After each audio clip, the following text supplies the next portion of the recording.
From time to time, I think that that's really beneficial to us so that we're all, again, on board. We all have an understanding. When particular terms are used, we know what we're saying.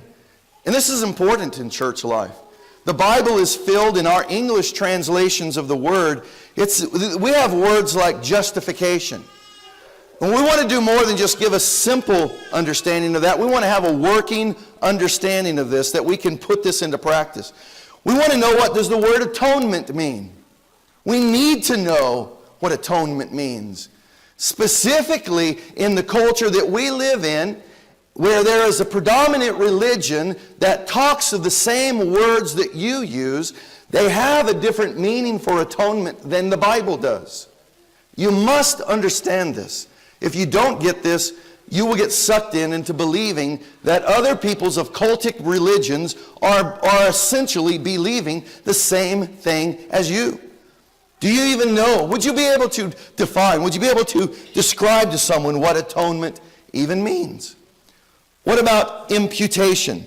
Well, we're going to get to some working definitions of these in just a moment, and it's my hope that you've heard these words in the preaching of the text. It's also my hope that along the way you've had instruction upon these.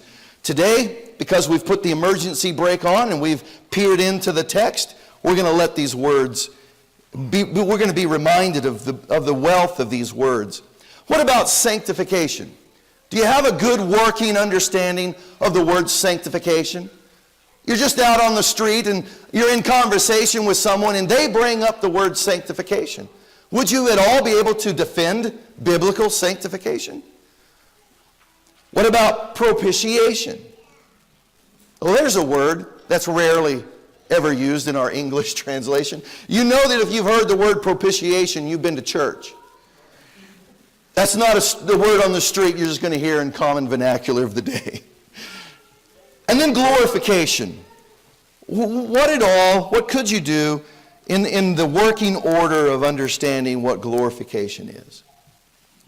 And then finally, which is where we will start, is with faith.